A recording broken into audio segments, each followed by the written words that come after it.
Bonjour, bienvenue à votre émission La Victoire de l'amour. J'espère que vous allez bien cette fin de semaine de l'Action de grâce et je trouve que ça tombe bien. Aujourd'hui, on reçoit quelqu'un qu'on a tous connu. On est tous fiers d'elle comme Québécois, comme Canadiens. Elle est la grande gagnante du Canadian Got Talent. Jannick Fournier sera avec nous pour la prochaine demi-heure. Évidemment qu'elle va chanter pour nous. Et l'homélie sera faite par notre ami Victor de Paris. Bienvenue à votre émission La Victoire de l'amour. Un seul geste de toi viendra mon secours.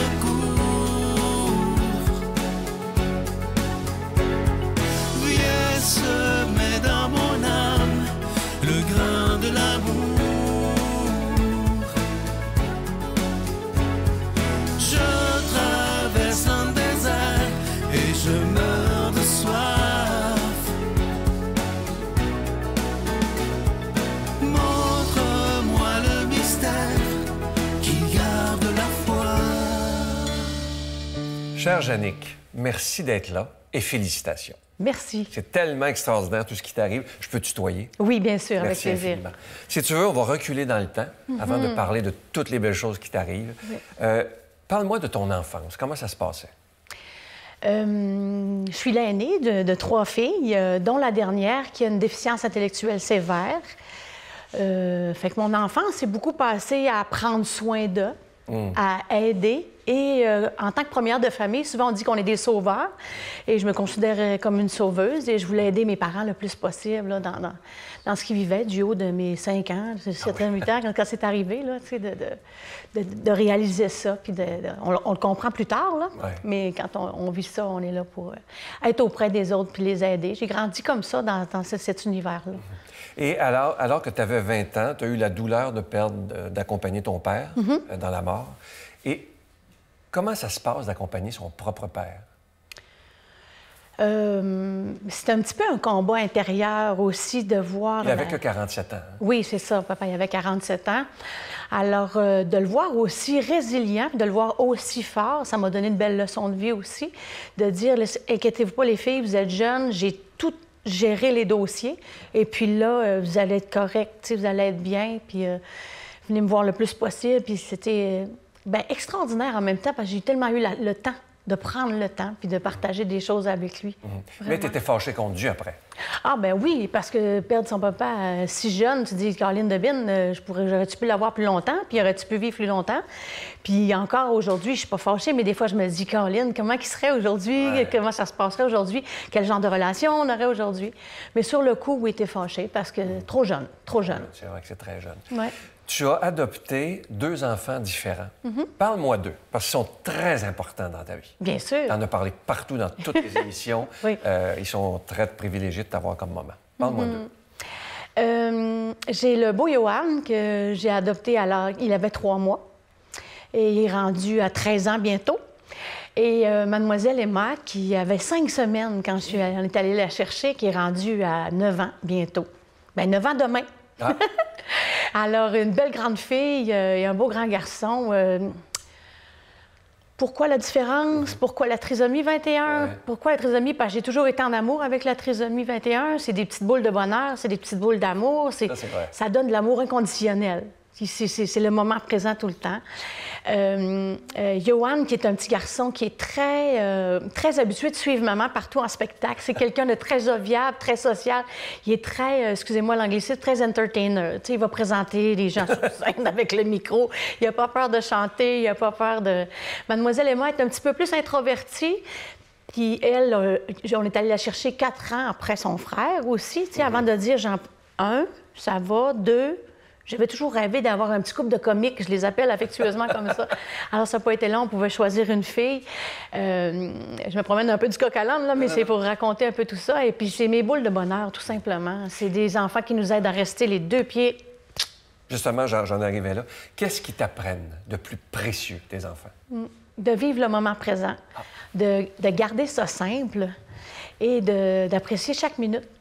Puis, vous savez, un exemple que je peux vous donner, c'est que le matin, on se lève, puis mon fils, souvent, va me dire « Maman, aujourd'hui, c'est la journée du bonheur. » C'est ça. Peut-être que je lui ai dit ça aussi souvent dans la vie, parce qu'ils imitent nos enfants. Mais vraiment, c'est beau quand même. c'est redondant. C'est à tous les matins. C'est la journée du bonheur. C'est-tu magnifique, Ouais. mon Dieu Seigneur. Ça nous apprend beaucoup. Tu as travaillé longtemps comme préposé en soins palliatifs. Oui. Tu as côtoyé beaucoup la mort. Qu'est-ce que ça t'a appris, justement, de côtoyer la mort et la vie en même temps, finalement? Oui, je dis toujours, c'est côtoyer la fin de la vie. Tu sais. Ce que ça m'a appris encore là, puis ça rejoint beaucoup ce que je vis avec mes enfants, c'est le vivre le moment présent, garder ça simple encore et se dire, tu sais, dans la vie, même si on ramasse beaucoup de sous, qu'on a acquéri beaucoup de matériel, c'est pas avec ça que tu t'en vas. Tu sais. Puis la vérité surtout, la vérité, puis rester soi-même le plus possible. Ils m'ont appris aussi à dire à chaque instant à ceux que je les aime, leur dire. Et de ne pas éteindre ma petite voix intérieure, puis de l'écouter toujours, puis d'aller au-delà de tout ça. Comme tu as vu beaucoup de gens qui mourir, c'est quoi le plus grand regret qu'on a avant de partir, selon toi? Bien, c'est de ne pas avoir dit aux gens qu'on les aimait assez. C'est d'avoir gardé des secrets pour rien dans son cœur, qu'on se gruge avec ça, qu'on pense que dans la vie, bien, il ne faut pas dire ça parce que pour ne pas déplaire et tout ça, mais dans le fond, il faut penser à soi. C'est avec soi-même qu'on part, qu'on décède. Hein, fait que c'est ça que j'ai vu souvent. Ouais. Est-ce que, parce que c'est un métier, moi, qui me fascine, parce que je trouve que c'est des gens qui se donnent tellement, est-ce que est-ce que tu t'attachais à certaines personnes? Est-ce que tu avais de la peine quand certains ou certaines partaient?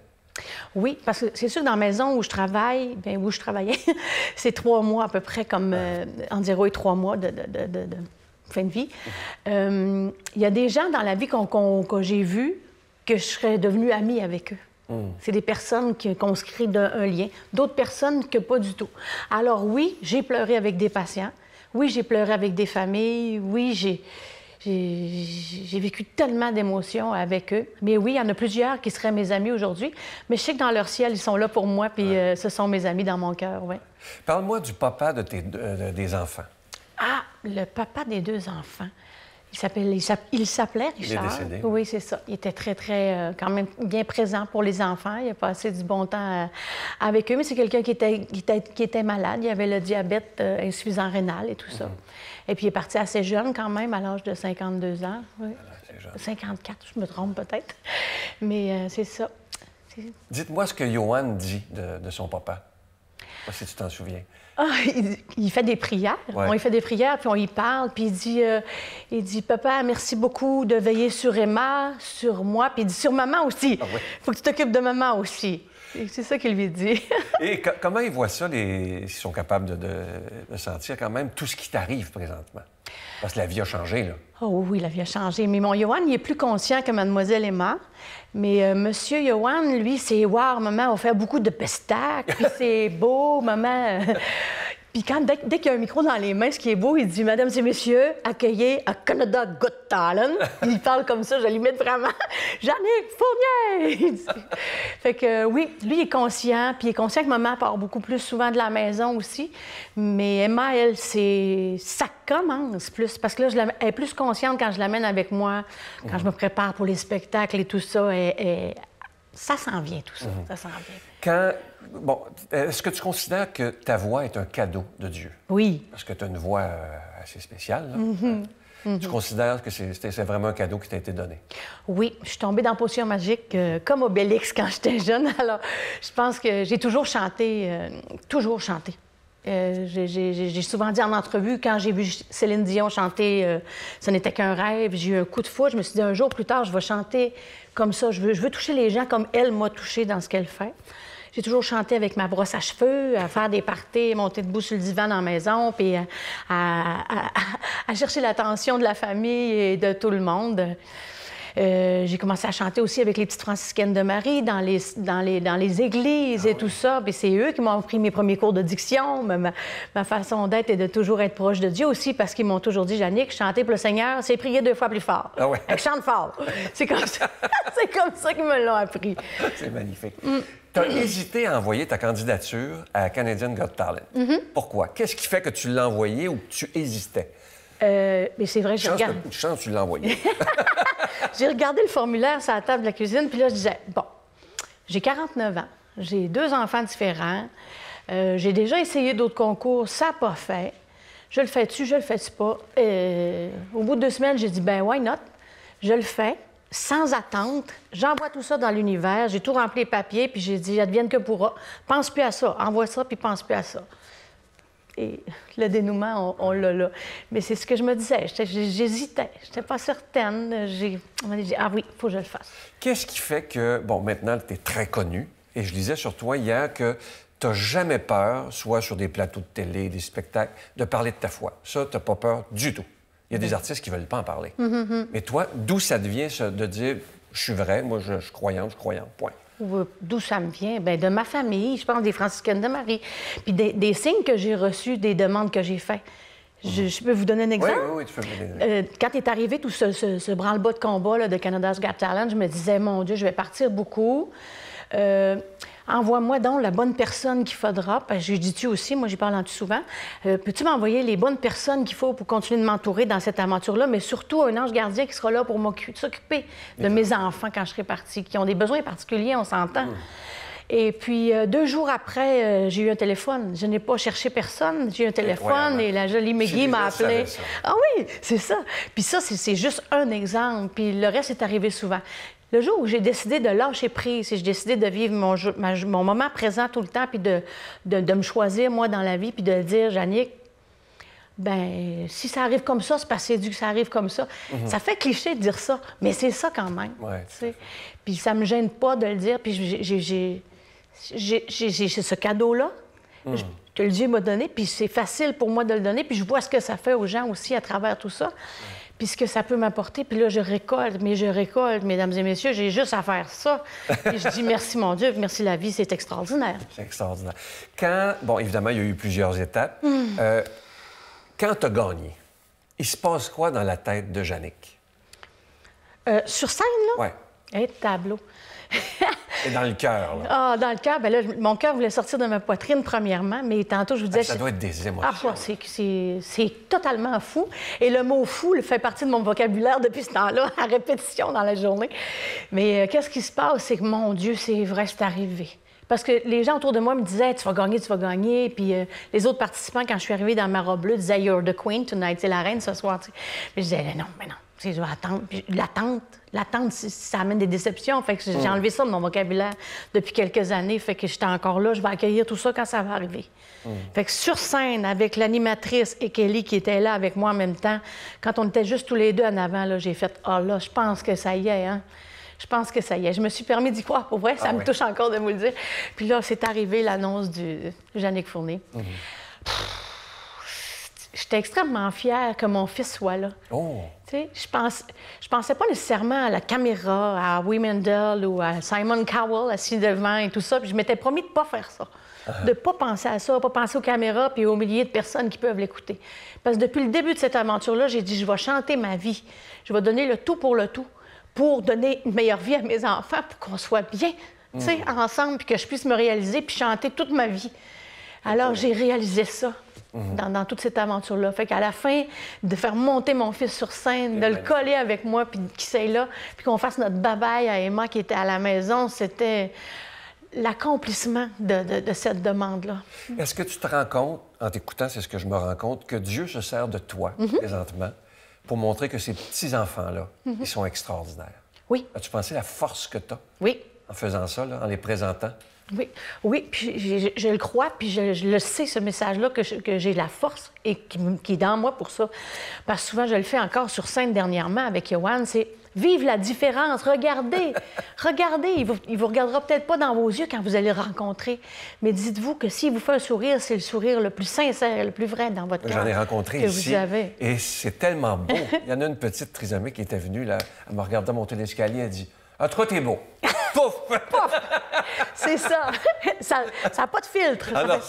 C'est de l'amour pur. Poum! Tout le temps comme ça. Est-ce que tu crois, Jannick, que... Bon, évidemment, on connaît le show business. Quand ça se met à marcher, c'est la gloire, c'est bon, tout ce que tu veux. Beaucoup de gens se sont perdus là-dedans. Est-ce que tu crois que tes enfants vont te permettre de rester groundé? Oh oui, énormément. Beaucoup mes enfants, puis beaucoup que j'aime appeler maintenant ma garde rapprochée, c'est-à-dire mon amoureux, ma famille, certains amis proches qui ont toujours été là. Puis je les ai bien avisés. Si vous voyez que je pars sur un bord ou l'autre bord, gênez-vous pas de dire, Jannick, il se passe de quoi, là? On se ramène, là, tu sais. Mais je pense que c'est la réalité de ma vie et le fait que je me dis, pense pas à demain, là. Vis aujourd'hui, parce que je pense à 2 semaines, là, je t'étourdis, l'agenda est très rempli aussi. Mais de garder le moment présent, garder ça simple. Oui, mes enfants m'aident beaucoup. Oui, mon travail en soins palliatifs me l'a rappelé souvent, puis je me remémore des moments qui font que je dois me rappeler de ça pour rester bien grondée puis sur le moment présent. En tout cas, je te souhaite tout le succès inimaginable et j'espère qu'il sera même planétaire. Parce que tu as une voix magnifique. Et d'ailleurs, on va t'entendre. Je t'invite à aller t'installer au piano. Je t'invite. Merci beaucoup. Et on va écouter une très, très belle chanson, interprétée évidemment par Jannick, « Mes amours, mes enfants ».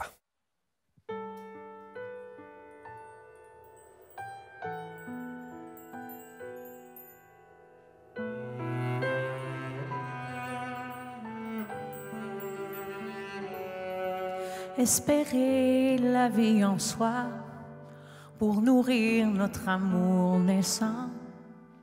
Le destin nous dessinera comme un cadeau, un chemin différent. Il ne nous en fallait pas plus pour vous souhaiter la bienvenue dans nos vies, beaux amours, petits anges pour toujours, petits yeux en coin, petit regard différent, fou rire de bonheur pour mes amours, mes enfants, dans un futur incertain, vivre le moment présent, une vie main dans la main, avec mes amours, mes enfants, les jours ne se ressemblent plus. Vous leur donnez votre couleur. Chaque petit pas, petit exploit est un Everest dans nos cœurs. Aimer a maintenant un nouveau sens. Miracle de votre présence. Dans nos vies, beaux amours, petits anges pour toujours. Petits yeux en coin, petits regards différents, fou rire de bonheur pour mes amours, mes enfants, dans un futur incertain, vivre le moment présent, une vie main dans la main, avec mes amours, mes enfants.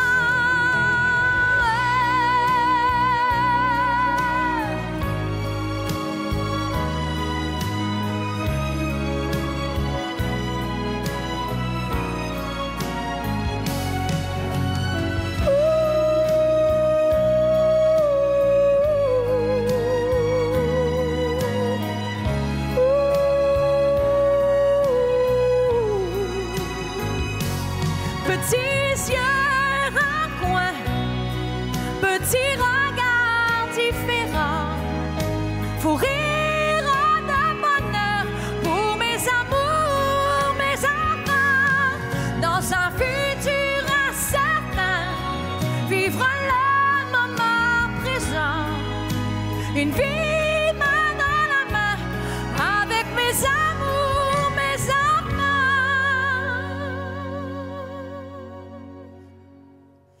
Espérer la vie en soi, pour maintenant la vivre autrement.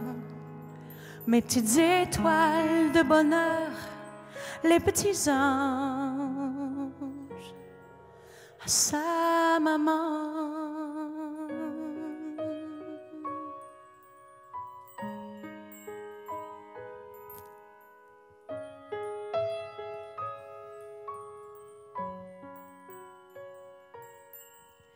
Mes petits anges. Notre Père qui es aux cieux, que ton nom soit sanctifié, que ton règne vienne, que ta volonté soit faite sur la terre comme au ciel. Donne-nous aujourd'hui notre pain de ce jour. Pardonne-nous nos offenses, comme nous pardonnons aussi à ceux qui nous ont offensés. Et ne nous laisse pas entrer en tentation, mais délivre-nous du mal, car c'est à toi qu'appartiennent le règne, la puissance et la gloire, pour les siècles des siècles. Amen. Mon Père, je m'abandonne à toi. Fais de moi ce qu'il te plaira. Quoi que tu fasses de moi, je te remercie. Je suis prête à tout, j'accepte tout, pourvu que ta volonté se fasse en moi, en toutes les créatures. Je ne désire rien d'autre, mon Dieu. Je remets mon âme entre tes mains. Je te la donne, mon Dieu, avec tout l'amour de mon cœur, parce que je t'aime, et que ce m'est un besoin d'amour de me donner, de me remettre entre tes mains, sans mesure, avec une infinie confiance, car tu es mon Père.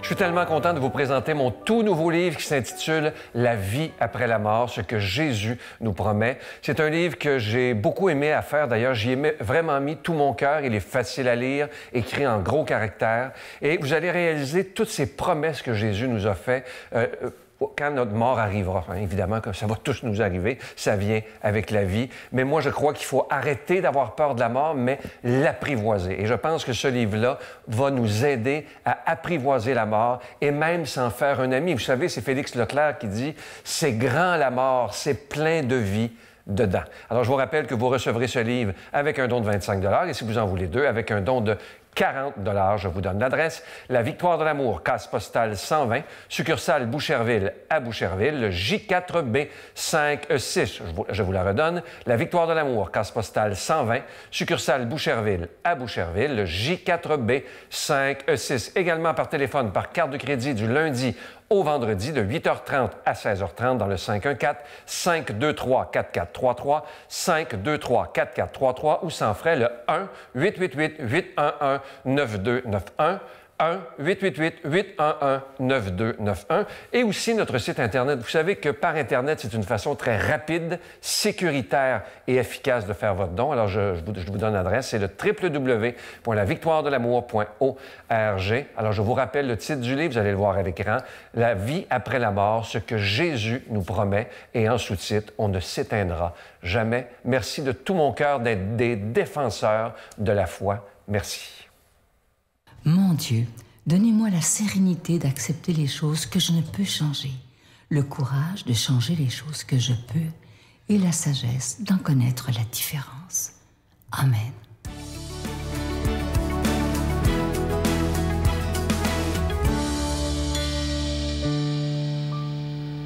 Aujourd'hui, l'Église nous propose de méditer un passage de l'Évangile selon saint Luc. En ce temps-là, Jésus, marchant vers Jérusalem, traversait la région située entre la Samarie et la Galilée. Comme il entrait dans un village, 10 lépreux vinrent à sa rencontre. Ils s'arrêtèrent à distance et ils lui crièrent « Jésus, Maître, prends pitié de nous !» À cette vue, Jésus leur dit « Allez vous montrer aux prêtres ». En cours de route, ils furent purifiés. L'un d'eux, voyant qu'il était guéri, revint sur ses pas en glorifiant Dieu à pleine voix. Il se jeta face contre terre aux pieds de Jésus en lui rendant grâce. Or, c'était un Samaritain. Alors Jésus prit la parole en disant « Tous les 10 n'ont-ils pas été purifiés? Les 9 autres, où sont-ils? Il ne s'est trouvé parmi eux que cet étranger pour revenir sur ses pas et rendre gloire à Dieu. » Jésus lui dit « Relève-toi et va, ta foi t'a sauvé. » Ce passage-là de l'Évangile, il est assez fort, comme un peu tous les passages de l'Évangile en fait. Il y a un Samaritain, une nouvelle fois, que Jésus prend en exemple, où il dit « c'est lui qui a bien fait ». En fait, pour recontextualiser un peu les choses, entre les Samaritains et les Juifs de l'époque, il y a une sorte de froid. C'est-à-dire que les deux ne se parlent pas. Enfin, les Samaritains et les Juifs ne se parlent pas. Et la Galilée, c'est du coup les Juifs. C'est une région en fait. Mais la Samarie, c'en est une autre. Et l'histoire, les guerres, les déportations qu'il y a eu, le mélange des cultures qu'il y a pu avoir aussi, a fait que les Juifs prenaient les Samaritains pour des hérétiques et les Samaritains prenaient les Juifs pour des hérétiques. Donc les deux ne se parlaient pas, les deux se rejetaient et donc il y a tous les Samaritains qui se sont installés au nord d'Israël et les Juifs plus au sud. Là, il y a Jésus qui est entre la Samarie au nord et la Galilée, un peu dans un territoire neutre, j'ai l'impression. Et il y a 10 personnes qui viennent le voir, dont un Samaritain. Peut-être qu'il y avait d'autres Samaritains aussi dans le groupe, des 10 là. Mais en tout cas, on nous parle d'un Samaritain. Les 10 sont guéris de la lèpre, et les 10 sont envoyés voir les prêtres, parce qu'à ce moment-là, les lépreux étaient rejetés de la société complètement. C'est pour ça d'ailleurs qu'ils s'arrêtent loin et qu'ils crient vers Jésus, parce que les autres avaient peur d'être contaminés par la lèpre, qui est très contagieuse. Les 10 sont guéris en allant voir les prêtres, parce que Jésus leur a dit « allez voir les prêtres », parce qu'effectivement, à ce moment-là, les seuls qui pouvaient dire qu'un lépreux était guéri, c'était les prêtres. Et c'est les prêtres, du coup, qui disaient la société n'a plus à vous rejeter. Du coup, les lépreux peuvent rejoindre la société et revivre, entre guillemets, normalement, quoi. Sur les 10, il y en a un seul qui est revenu, et les 9, on pourrait se dire « ouais, mais ils sont quand même allés voir les prêtres, ils ont fait ce que Jésus a dit. » Même s'ils ne sont pas retournés voir Jésus, ils ne font pas quelque chose de mal. Mais pourtant, les 10, là, ils savaient que c'est Jésus qui les a guéris. Ils savaient que c'est par Jésus qu'ils étaient guéris. Pourtant, il y en a un seul qui revient, et c'est le Samaritain. En gros, celui qui a grandi avec cette culture-là de « on ne va pas voir les Juifs ». Et Jésus, qui a grandi parmi les Juifs, a grandi donc parmi cette culture de « on ne va pas voir les Samaritains, on ne leur parle pas ». Mais pourtant, Jésus, comme bien souvent, il prend le contre-pied de nos stéréotypes, il les renverse et nous montre un peu le juste chemin à suivre, quoi. Là, il y a celui qui est revenu, le lépreux qui est guéri, quoi, qui est plus lépreux, qui rend grâce à Dieu, et Jésus lui dit « relève-toi et va, ta foi t'a sauvé ». Et les 9, en fait, ils savaient que c'est Jésus qui les a guéris. Pourtant, ils ne sont pas retournés. Ils sont en quelque sorte ingrats, c'est ce qu'on pourrait se dire. Mais les 9 là, en fait, c'est nous aussi. Nous aussi, on est ingrats hyper souvent.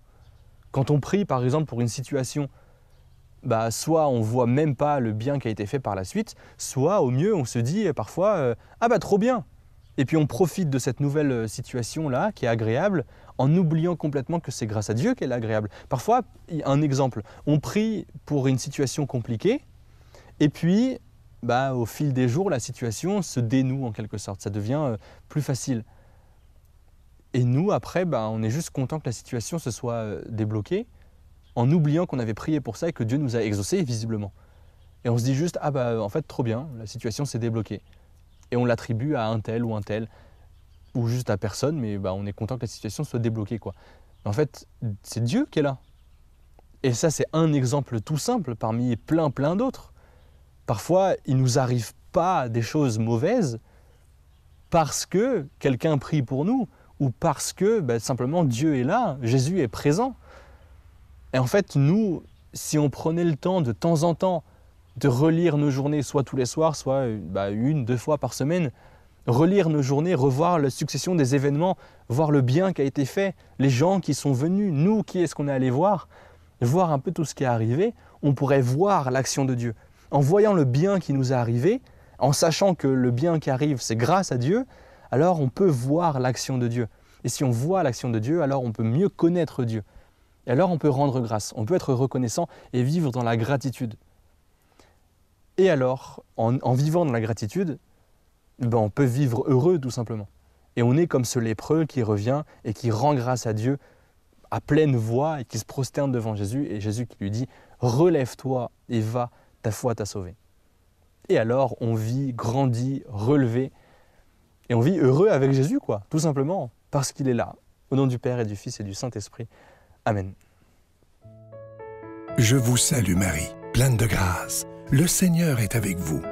Vous êtes bénie entre toutes les femmes, et Jésus, le fruit de vos entrailles, est béni. Sainte Marie, Mère de Dieu, priez pour nous pécheurs, maintenant et à l'heure de notre mort. Amen.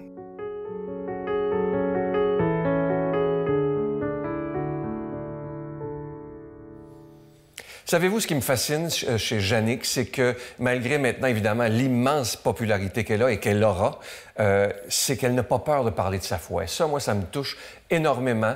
Et regardez aussi quand on décide de croire totalement en ses rêves, qu'est-ce qui peut arriver? Et imaginez, j'ai une bonne nouvelle à vous donner, elle sera quelques fois dans l'année, elle viendra chanter pour nous de très, très belles chansons. Et je trouve qu'on est privilégié à la Victoire de l'amour de pouvoir avoir quelqu'un d'un si grand talent chanter pour la Victoire de l'amour. Alors, je la remercie de tout mon cœur. Je vous souhaite la plus belle des journées et je vous attends demain matin. Bye!